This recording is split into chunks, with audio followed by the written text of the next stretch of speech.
Hola, ¿qué tal? Ya estamos compartiendo este Campus USACH en día distinto, ¿ah? Generalmente estamos ahí los días lunes compartiendo con ustedes junto a nuestros académicos y académicas. Hoy día trasladamos en forma excepcional el programa a día martes para ir tratando los diferentes temas que están marcando obviamente la agenda, que ha estado una agenda muy cargada, particularmente en el ámbito parlamentario. Y bueno, queremos estar tratando esas temáticas con nuestros panelistas de día lunes que están en esta oportunidad del día martes, Norma Muñoz y René Jara, que ahí están como siempre al pie del cañón con nosotros. ¿Cómo están, Norma, René? Agradecidos como siempre que estén compartiendo aquí esta conversación de los temas de actualidad. ¿Cómo están? Hola, muy bien. Ustedes espero que todo ande bien. Aquí ya día martes, en una semana con bastantes cosas, ¿no? Hola Rodrigo, ¿cómo te va? Hola Norma, ¿cómo les va? Muy bien, René, gracias ahí a ambos también por nuevamente estar aquí con nosotros e ir tocando los diferentes temas. No puedo dejar de lado lo que ocurrió hace algunas horas atrás. Recordemos que estuvimos con esta sesión de larga duración que tuvimos en la Cámara de Diputados, que partió el día de ayer con la acusación constitucional contra el presidente Sebastián Piñera. Se necesitaba extender o alargar lo más posible la sesión para que alcanzara a llegar el diputado Giorgio Jackson y completar los votos necesarios para aprobar esta acusación. Y obviamente para ello el diputado Naranjo hizo una locución de unas 14 horas que batió todos los récords y que de alguna manera permitió que se pudiera tener para la oposición la cantidad de votos necesarios para dar luz verde a esta acusación constitucional. Ese es el tema que sin duda marcó redes sociales, lo comentábamos antes de ir al aire, una serie de memes también que estuvieron circulando en redes sociales, pero es fundamental también ir al centro del asunto, las implicancias que puede tener en esta primera etapa, en la aprobación en la Cámara de Diputados, las posibilidades que se abren en el Senado, donde también los votos pareciera que no están, y que también podamos analizar desde la perspectiva del Ejecutivo cuánto puede afectar un golpe de estas características, independiente de que esta aprobación de la acusación no afecte el quehacer del mandatario, salvo el salir de fuera del país. Sin duda esto puede tener también algún tipo de repercusión desde la perspectiva de la apreciación a nivel ciudadano de la figura del presidente de la República. Norma, quiero entrar contigo de inmediato para que podamos ir analizando entonces esta jornada maratónica que tuvimos desde anoche e ir también hilvanando un poco los hilos que traen consigo estas decisiones que se toman en esta primera etapa, al menos en la Cámara de Diputados y Diputadas. Sí, fíjate, bueno, es la primera vez, parece que sucede, bueno, de esta manera. A mí me llamaron la atención varias cosas. Primero, ya es como una constante la atención mediática que tiene o que llama, digamos, el Congreso a través de diferentes acciones que realiza, ¿no? Comenzó con la pandemia, el 10%, comenzó a intervenir de manera muy activa en la agenda, ¿no?, de la política pública. Y ahora esta acusación constitucional, lo que a mí más me llamó la atención es este asunto al estilo paparazzi, así cuando seguimiento de Jojo Jackson, así desde la salida de su casa, la llegada al Congreso, los medios, eh, digamos en un horario además bien particular.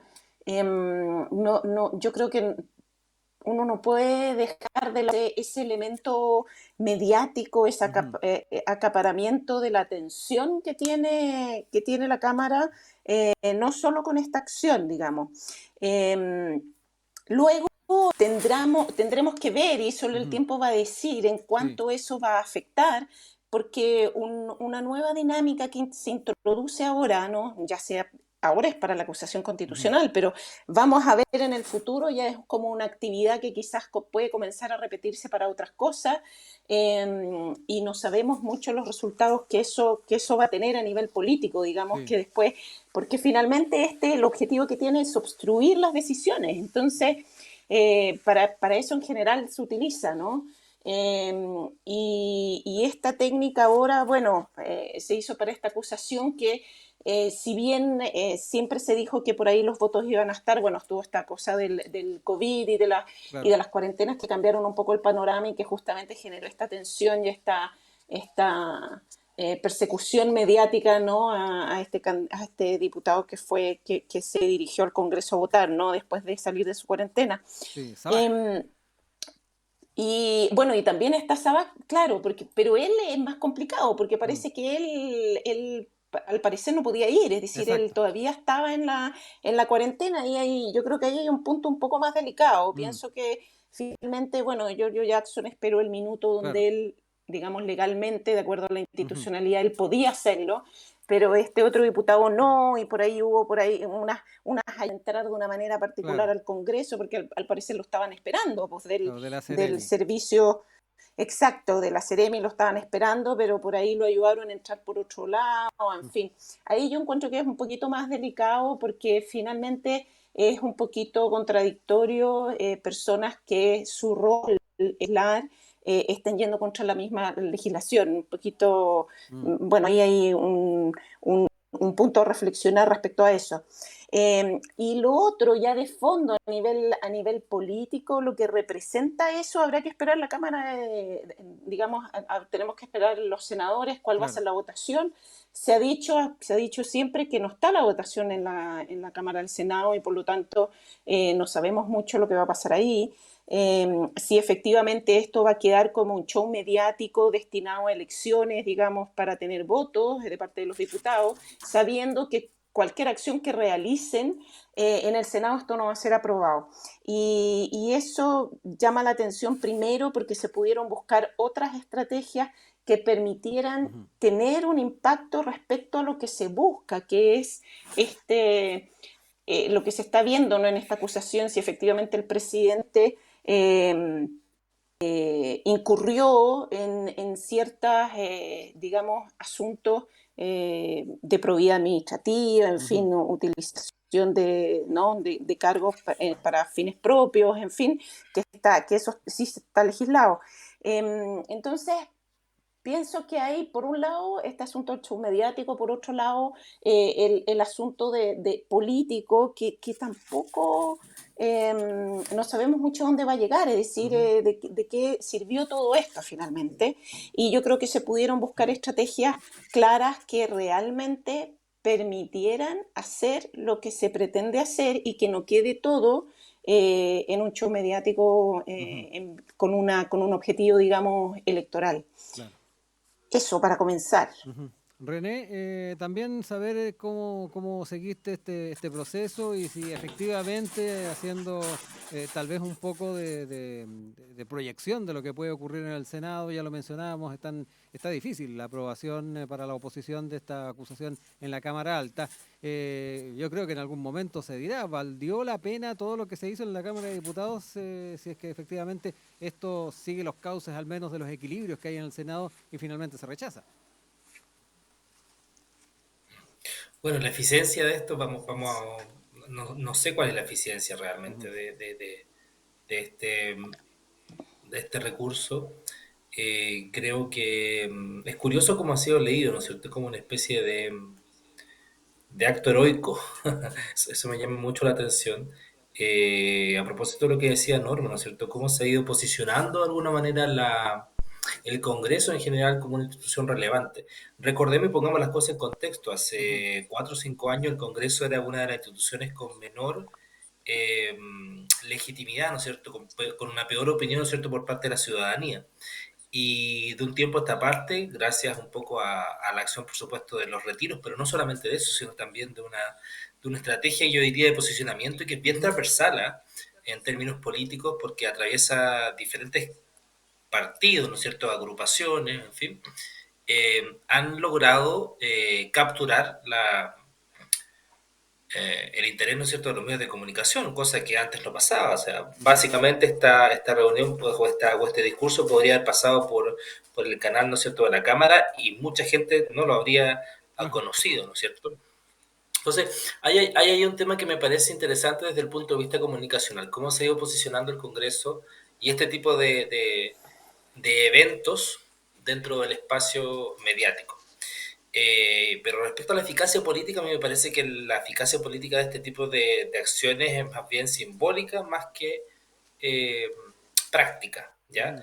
Porque tenemos una doble coyuntura, ¿no es cierto? Por un lado, la coyuntura del cuarto retiro, que sabemos que está muy complicada la aprobación, ¿no es cierto?, de esa Ujú. moción, de que incluso si se aprobara podría haber, y podría ser, y esto no es descartable, ¿no es cierto?, podría ser de que se le introdujeran enmiendas, ¿no es cierto? Exacto. Estoy pensando, por ejemplo, en la posición que tiene el senador Moreira sobre el retiro, que le está proponiendo, ¿no es cierto?, el 100% del retiro. Entonces, El ojo propio Carlos que Montes también ha estado haciendo algunos apuntes para que eh, también se modifiquen muchos elementos del proyecto. exactamente, entonces ahí ya hay una coyuntura compleja y se suma a esto, ¿no es cierto?, la acusación del presidente. Entonces yo creo que es justamente lo que se está midiendo ahí es la fuerza de la oposición. Yo creo que también lo leería desde esa perspectiva, ¿no es cierto? Uno de los mensajes, yo creo que uno de los más cuerdos que salió ayer, tiene que ver con eso, con el fondo, con lo que se estaba jugando aquí no era eh, necesariamente la factibilidad de aprobar esta acusación constitucional contra el presidente, sino que más bien demostrar la fuerza que tiene la oposición al interior del Congreso. Y en ese sentido también es una lucha simbólica, pero de Ujú. mucha importancia, porque probablemente eso puede tener efectos en la primera vuelta y sobre todo la segunda vuelta, donde se va a necesitar, ¿no es cierto?, un reagrupamiento de las fuerzas para poder pensar, ¿no es cierto?, cuál va a ser el resultado final de la elección presidencial. Y en ese sentido también tiene una doble lectura, ¿no es cierto?, este fallo. No simplemente la acusación Ujú. constitucional, que puede ser el objetivo inmediato, sino que también el objetivo a mediano plazo también es poder posicionar, ¿no es cierto?, una cierta voz común que permita construir una plataforma más o menos compartida entre ciertas fuerzas de oposición. Bueno, sin duda esto a medida que pasen los días, que se acerque también la votación en el Senado, va a ir también configurando los escenarios que se vengan también con una presidencial ad portas y donde también se ha estado intentando, al menos para lo que es la oposición, ir dando una muestra de unidad, al menos en lo que fue la votación que se dio durante estas últimas horas. Vamos a ir a un poco de música, estamos en Campus Usach, hoy día con René Jara, con Norma Muñoz. Vamos a partir escuchando a Coldplay y BTS, My Universe, y ya estamos de vuelta con más Campus Usach.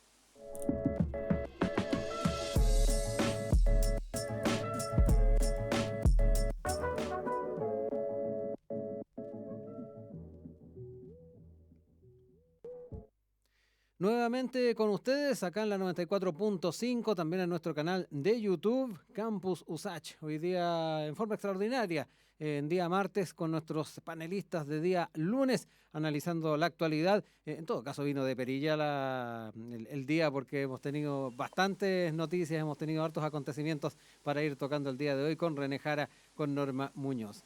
Me quiero quedar con tal vez algo que ha venido de la mano de la presidencial. Recordemos que hasta la semana pasada se podían ir presentando encuestas alusivas a la elección presidencial. Esto ya por tema legal ya no se puede hacer por parte de las distintas empresas encuestadoras.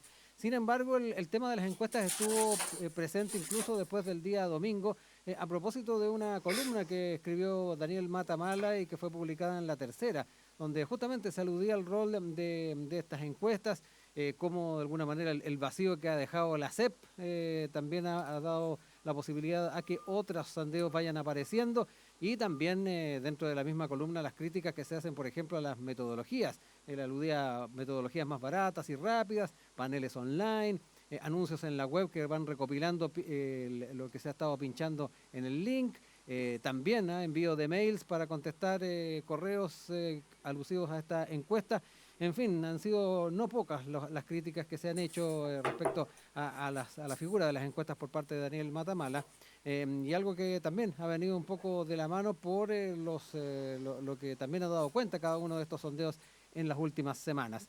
Sin ir justamente a revisar qué dice cada encuesta, porque obviamente esto está ya fuera de la legalidad después de la semana pasada, es importante ver cómo ustedes también han ido siguiendo este fenómeno, las características de cada uno de estos sondeos, y si les hace sentido también lo que señaló Daniel Matamala el fin de semana en esta columna. René, te doy la palabra para empezar a hablar de este tema que yo creo que también genera bastante interés en muchas personas. Sí, bueno, yo leí la columna de Daniel Matamala y me pareció que tiene varios puntos interesantes. Ahora, lo que uno se pregunta es por qué, y uno tiene derecho a preguntarse, por qué los analistas se preocupan en un cierto momento, ¿no es cierto?, de lo que dicen las encuestas y en otro no, ¿te das cuenta? Entonces, es muy fácil en el fondo ir a matar al mensajero cuando no me gustan los resultados que está dando el mensajero. Entonces, evidentemente que hay una molestia y una molestia muy generalizada en mucha gente por el resultado, ¿no es cierto?, que están mostrando las encuestas, que hoy día ven con cierta preocupación, ¿no es cierto?, la irrupción, ¿no es cierto?, de José Antonio Kast, que es un tema que, si no te acuerdas mal, Norma, por ahí lo dijimos hace un mes, ¿no es cierto?, ya lo prevíamos, de que podía entrar este caballo por nariz y ganar por nariz en el fondo. Y esto pasó, o sea, el tercero terminó siendo el primero. Así que por ahí vamos bien en las orientaciones, Norma. Yo me Las felicito de eso. proyecciones. Por ahí.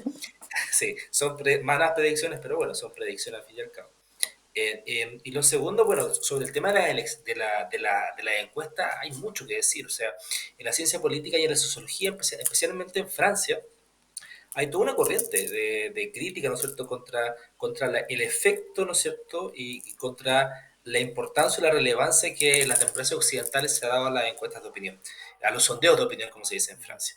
Y ahí está toda la línea de sociología crítica, ¿no es cierto? Estoy pensando en los trabajos de Bourdieu, de Patrick Champagne, de Alain Garrigou, que han desarrollado, digámoslo, una línea muy crítica, ¿no es cierto?, frente a los efectos que tienen las encuestas y sobre la necesidad que tienen las encuestas o las democracias, ¿no es cierto?, de tener encuestas, ¿ya? Y bueno, hay preguntas muy interesantes que se hacen ahí, por ejemplo, el tema, la pregunta que se hace Bourdieu, por ejemplo, si las encuestas preguntan lo que la gente realmente se pregunta en la vida cotidiana, o si más bien lo que hacen es, por ejemplo, imponer las preguntas, ¿no es cierto?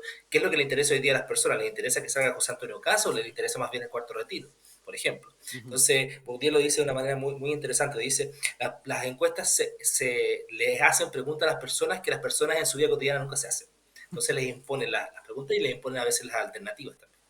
Entonces, desde un punto de vista epistemológico hay una gran cantidad, ¿no es cierto?, de críticas que se hacen a la encuesta, y dentro de esas, por supuesto, están las metodológicas. Sabemos que hoy día, a propósito de la SEP y a propósito de la crítica que recibe la SEP, está bien interesante lo que dice Matamala, porque justamente uno podría preguntarse, bueno, la CEP era la encuesta, ¿no es cierto?, de opinión más relevante, ¿no es cierto?, para el mundo conservador, representa, ¿no es cierto?, la opinión del Centro de Estudios Públicos, pero no obstante eso, era probablemente un súper buen parangón de lo que uno esperaba de la encuesta, ¿ya?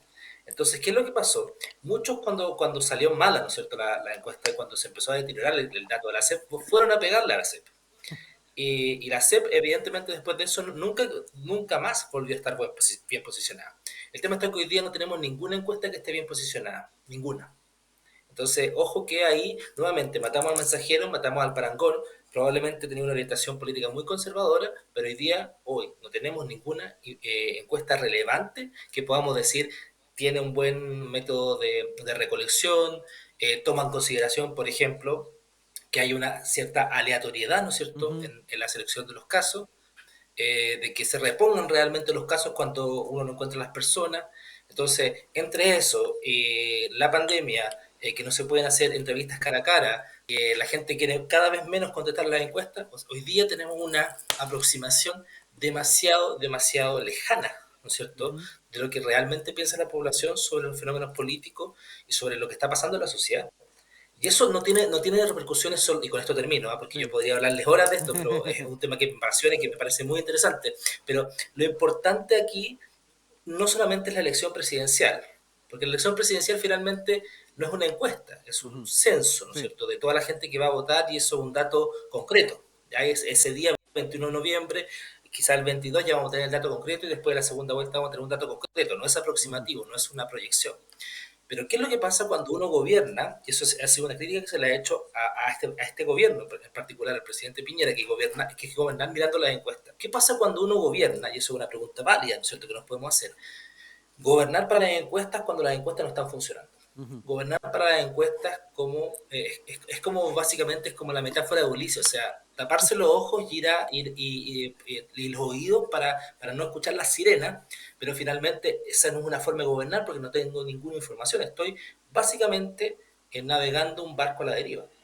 Entonces, eso es súper Mm. preocupante, ¿no? Que no contemos con buenos elementos, que no contemos con buenos elementos a nivel estadístico en el Instituto Nacional de Estadística. Entonces, eso me preocupa desde el punto de vista como ciudadano, pero también desde el punto de vista Sí. de profesor, como en ciencias sociales. Hay una carencia de información relevante y no sabemos lo que está pasando. Entonces, y con esto cierro, cuando finalmente decíamos que esto no se creía venir, bueno, es porque cuando se decía esto a propósito del estallido social, Ujú. bueno, no se veía venir porque los datos con los que cuenta el Estado y los datos con los que contamos las ciencias sociales son de muy mala calidad. Norma, ¿compartes ahí las apreciaciones que hace René respecto a los elementos con los cuales obviamente se basan muchos de estos sondeos para ir entregando esta percepción, esta fotografía de la que muchas veces se alude? Sí, mira, y los comparto todos, ¿ah? Absolutamente de acuerdo con René en lo que ha comentado. Yo simplemente sumaría quizás otros elementos y también pisaría sobre algunos que habló. El primero es, efectivamente tenemos a nivel institucional, yo creo que hay estamos en debe respecto a la información que representa la sociedad tal cual es hoy en Chile. Es decir, y cuando vemos que, por ejemplo, instituciones públicas están un poquito al debe en ese tipo de Ujú. información, no nos olvidemos que no hace mucho tiempo atrás un censo fue un fracaso total y que finalmente terminamos sin saber cuánto éramos los chilenos ni qué características teníamos Claro. en un momento que además era vital, porque era un momento de transformación un poco en Chile, donde además se estaban agregando preguntas muy importantes respecto a si uno se consideraba, por ejemplo, parte de una etnia chilena, de algún grupo de pueblos originarios.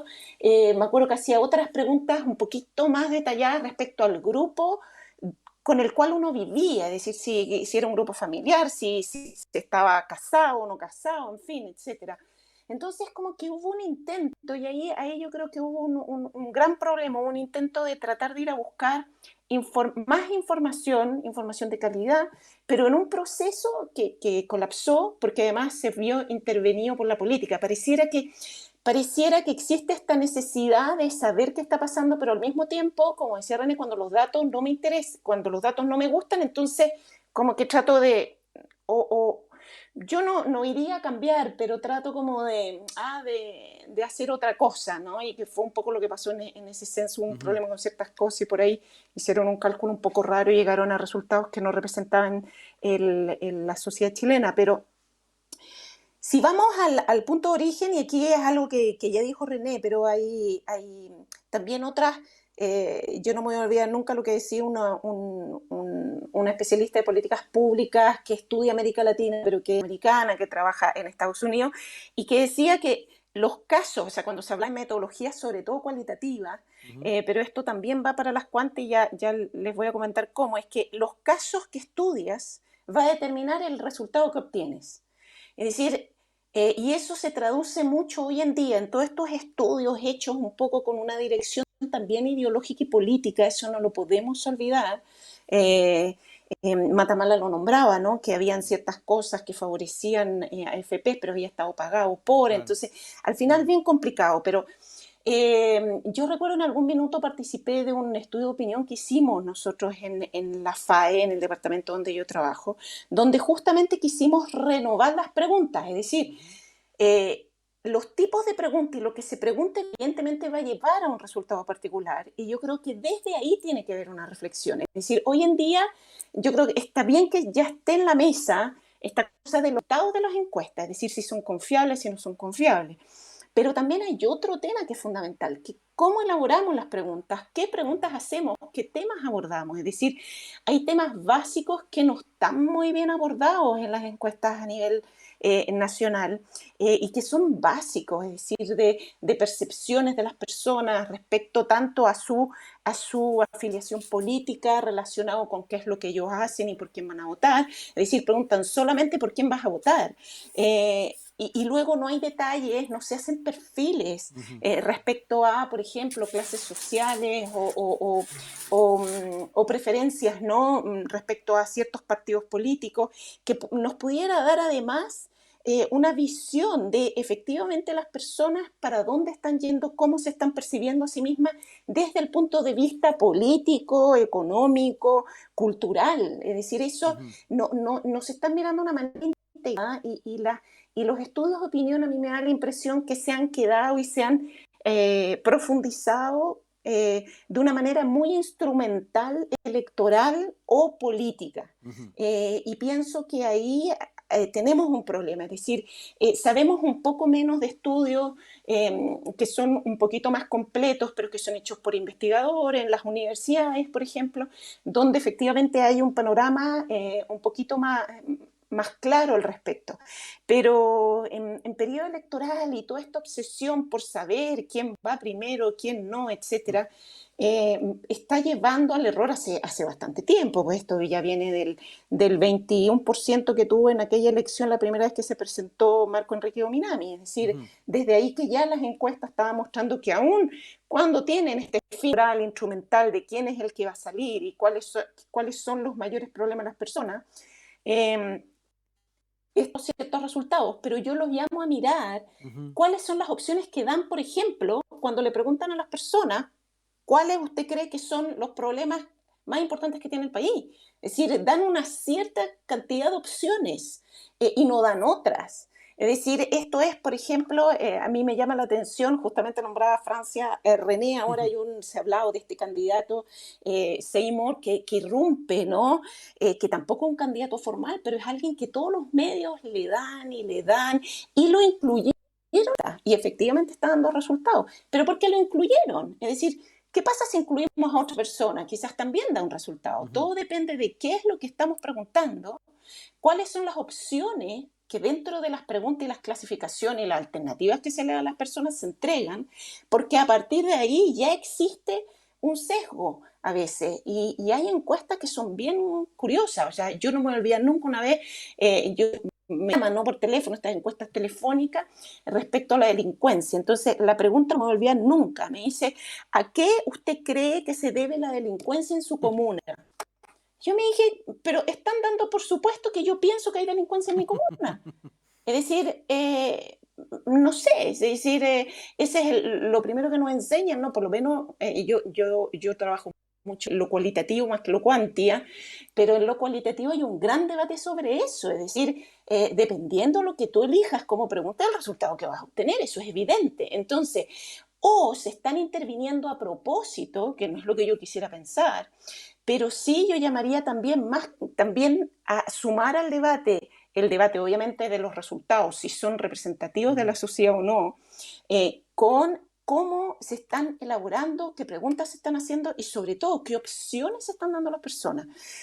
Porque ahí no hay ningún debate, es decir, nadie estamos en el debate básico de los resultados, de que esta encuesta, claro, privilegia a paga por la derecha, que este privilegia al otro porque está pagado por la izquierda, y se centra, ¿no? Y todo se centra en eso, cuando en realidad eh, las encuestas sí han sido útiles, por algo todavía se hacen, es Ujú. decir, las encuestas nos pueden entregar gran información, una temperatura, un clima nacional, un clima regional respecto a un tema particular. Pero si yo voy a hacer solamente 3 preguntas direccionadas, entonces yo voy a direccionar esa encuesta y no, o sea, o 3 temáticas, ¿no? Ujú. Eh, yo lo que llamo es a reflexionar también en ir integrando también los temas dentro de, entre encuestas, por ejemplo, eh, porque efectivamente no podemos olvidarnos lo más importante. Y es que tampoco ese debate está puesto en la mesa, se ha puesto ahora un poco porque han fracasado tanto que las personas se están preguntando, pero ¿por qué están dando estos resultados las encuestas? Si eso no es la realidad, ¿será que están tratando de influenciarnos? ¿No? Se dice. Hace mucho que se sabe que el resultado de las encuestas influencia el comportamiento de las personas y por lo tanto puede efectivamente ser peligroso que las encuestas nos estén convenciendo que 2 personas van a llegar a la segunda vuelta y que eso no sea así en la realidad. Tenemos que esperar ¿no? en la elección para ver que eso sea así. Y yo me temo que eso no va a ser así, es decir, que hay un error ahí. Es Ujú. decir, Chile no puede haber cambiado en 2, 3 años. Es un país sumamente conservador. Siempre dice que el chileno dice una cosa y que después, cuando va a la una con el lapicito, hace otra.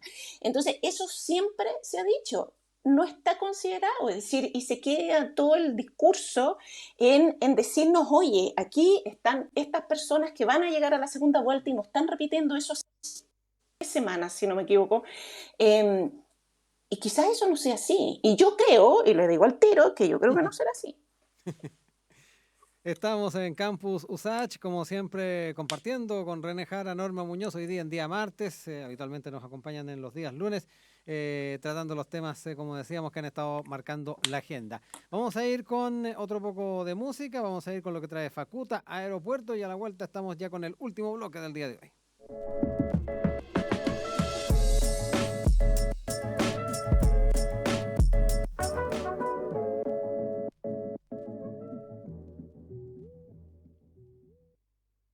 Última parte del Campus USACH del día de hoy por la 94.5 y también con quienes nos siguen en nuestro canal de YouTube, hoy día junto a Norma Muñoz y René Jara, ya en este último bloque del programa.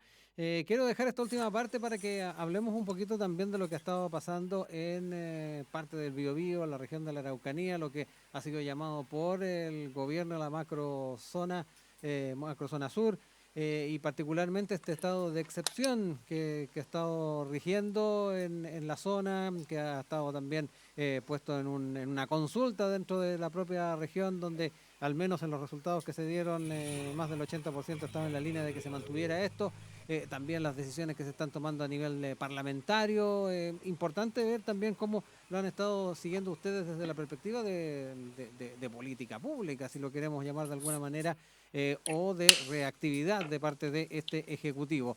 Norma Muñoz, para aprovechar bien el tiempo que nos queda, ¿con qué sensación te has quedado respecto a estos días de estado de excepción en la llamada macrozona sur? Y en particular la efectividad de una medida como la que estamos enunciando. Eso, bueno, sabemos todos que este conflicto es un conflicto largo. Se ha dicho mucho, he escuchado bastante a los especialistas sobre temas de seguridad, ¿no? Eh, de la acción del Estado respecto no solo a la delincuencia, sino a esto que le llaman terrorismo, que pienso que es necesario profundizar, eso primero. Lo primero, fíjate que yo me dije, y esto es súper personal, me dije, mira, una consulta local, qué interesante. ¿Por qué no se han hecho en otros temas que quizás también en otras regiones son importantes para los chilenos? Es decir, es posible hacerla. Yo creo que ahí se puede abrir una puerta, creo que hay que mirar, encuentro que es una pena que se hiciera para esta temática concreta, pero ya que se hizo para esto, entonces utilicémoslas y llamo a los otros gobernadores, delegados presidenciales a pensar en estas consultas que pueden permitir también, sobre todo, mejorar el bienestar de las personas que viven en una localidad particular. Ahora, este conflicto, el conflicto de la Araucanía, yo creo que personalmente, yo creo que ha estado muy tratado de una manera un poco estrecha, sin considerar la cantidad de elementos y factores que intervienen en esto. Se ha creído que a través de las típicas, ¿no? Reacciones de las políticas de seguridad, que son mayores penas, diversidad de penas, o poner más policías o militares o algún cuerpo de seguridad en el terreno, va a mejorar la situación. Yo estoy convencida, y no soy especialista del tema, los especialistas están más que convencidos, que eso no es así. Y que tenemos que comenzar a pensar a nivel de política pública en una integración mayor entre distintos. Es decir, y aquí estamos tratando también con una historia respecto a pueblos originarios, respecto a discusión sobre tierras, que pienso que es necesario reflexionar, y eso hay que reflexionarlo no desde política de seguridad y de qué penas tenemos y de cuántas personas ponemos para ordenar el territorio, que le vamos a prohibir a la gente salir, y luego también es de identificación del Estado o de los gobiernos respecto a quiénes son los que realmente están causando esta situación, primero, y luego cuando estamos en un conflicto, lo básico, que yo creo que ahí es donde está el problema inicial, es definir el conflicto, es decir, es definir cuál es el punto de tensión y qué es lo que está generando esa tensión para poder resolverlo. Ahora, también es fácil de repente hablar y tocar estos temas cuando estamos frente a una situación que igual es complicada, afecta a muchas personas, y yo creo que en esta consulta, ¿no?, ciudadana, que haya salido un 80% que está por efectivamente sigan las medidas, ¿no?, del estado de excepción, eh, dice algo respecto a cómo las personas están viviendo esta situación. Y que yo insisto, habría que integrar a otras personas, otras mentes pensantes que no sean expertos en seguridad, que quizás comprendan más de las temáticas, ¿no?, históricas de la relación de Chile con los pueblos originarios, porque es por ahí que se originó esto. Entonces, para poder enfrentarlo, y no solo unos asuntos como quieren resolver también el conflicto de la Plaza Baquedano, es decir, vamos a poner más policía, vamos a poner cerco policial, y eso no está dando resultados, y todo el mundo lo sabe. Entonces, menos aún en una zona donde hay un conflicto que además está arraigado en la cultura y la historia de nuestro país. Es decir, y desde ahí siento yo que deberían ser escuchados otro tipo de actores para poder ir solucionando este asunto. René Jara, también conocer ya casi al cierre en esta última parte del programa, cómo has estado también siguiendo estos acontecimientos y particularmente lo que la propia ciudadanía de la región de la Araucanía ha estado afirmando o ha estado dando como correlato a las medidas que se toman de parte del Estado central. Sí, bueno, el primer dato a retener es que a pesar de que uno lo lamente, hay ese tipo de consultas en particular, más allá de si se responde el 17% del Sí, padrón electoral, que me parece que no es un buen argumento en ningún caso, sí, porque votaron más incluso el que 17, que en la elección de gobernadores, es un dato también que se entregaba. por supuesto, entonces el dato me parece que no deslegitima en nada la opinión, ¿no es cierto? Y lo que muestra básicamente es una tendencia que es bien preocupante, que no se observa solamente en Chile, sino que en otros espacios de Latinoamérica, que es una tendencia a valorizar los recursos o las herramientas, digamos así, de los gobiernos más autoritarios. ¿Ya? Recuerdo solamente el tema del confinamiento. El confinamiento en Chile ha sido súper poco problematizado como ejercicio de restricción de las libertades. Ujú. En otras partes del mundo había un gran debate sobre esto y nosotros, al parecer por un tema cultural, y que estos datos lo ratifican, Sí. dan cuenta de que hay una tendencia en la población a valorizar positivamente, ¿no es cierto?, este tipo de recursos. Entonces, ese es el primer dato que yo dejaría ahí dando vuelta, porque no me parece que sea aislado de la Araucanía. Ujú. Creo que es un dato que podríamos recoger también en otras regiones. Y lo segundo que yo puedo decir frente a esto es que no me gustó para nada la opinión que dio el gobernador de la Araucanía, en este caso, respecto al diálogo, justamente en la misma perspectiva que lo decía Norma. O sea, no puede salir una autoridad de gobierno diciendo de que el diálogo no tiene ningún sentido.